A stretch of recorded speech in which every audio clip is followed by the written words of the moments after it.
Man is all imagination. Therefore, man must be where he is in imagination, for his imagination is himself. To realize that imagination is not something tied to the senses or enclosed within the spatial boundary of the body is most important. Although man moves about in space by movement of his physical body, he need not be so restricted. He can move by a change in what he is aware of. However real the scene on which sight rests, man can gaze on one never before witnessed. He can always remove the mountain if it upsets his concept of what life ought to be. This ability to mentally move from things as they are to things as they ought to be is one of the most important discoveries that man can make. It reveals man as a center of imagining, with powers of intervention which enable him to alter the course of observed events, moving from success to success through a series of mental transformations of nature, of others, and himself. How does he do it? Self-abandonment. That is the secret.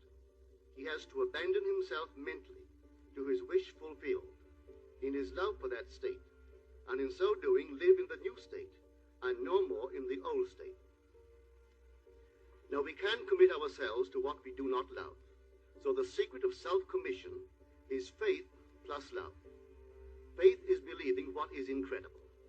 We commit ourselves to the feeling of the wish fulfilled, in faith that this act of self-commission will become a reality, and it will, because imagining creates reality.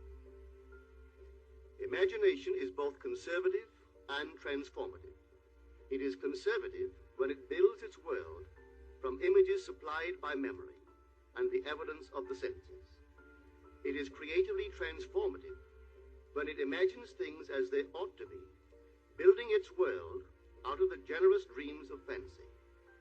In the procession of images, the ones that take precedence naturally are those of the senses. Nevertheless, a present sense impression is only an image. It does not differ in nature from a memory image or the image of a wish. What makes a present sense impression so objectively real is the individual's imagination functioning in it and thinking from it.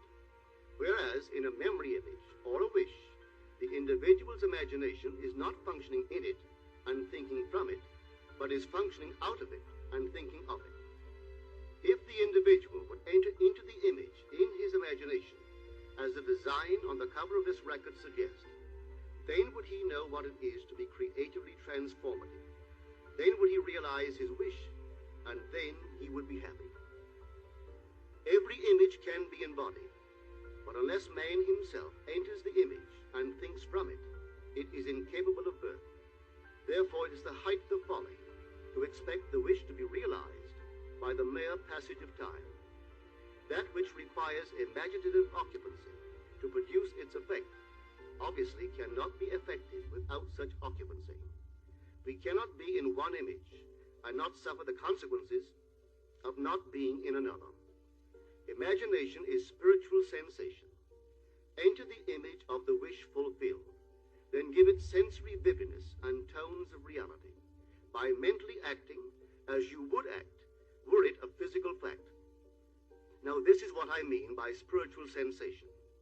Imagine that you are holding a rose in your hand. Smell it. Do you detect the odor of roses? Well, if the rose is not here, why is its fragrance in the air? Through spiritual sensation, that is, through imaginal sight, sound, scent, taste, and touch, man can give to the image sensory vividness. If he does, all things will conspire to aid his harvesting, and on reflection, he will see how subtle were the threads that led to his goal. He could never have devised the means which his imaginal activity used to fulfill itself. If man longs to escape from his present sense fixation, to transform his present life into a dream of what might well be, he has but to imagine that he is already what he wants to be, and then feel the way he would expect to feel under such circumstances. Let him, like the make-believe of a child who is remaking the world after its own heart, create his world out of pure dreams of fancy.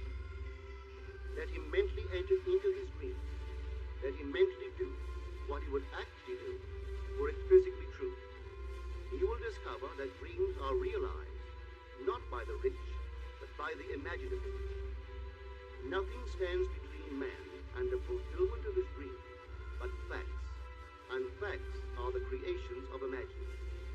If man changes his imagining, he will change the facts. Man and his past are one continuous structure. This structure contains all of the facts which have been conserved and still operate below the threshold of his surface mind. For him, it is merely history. For him, it seems unalterable, a dead and permanently fixed past. But for itself, it is living. It is part of the living age.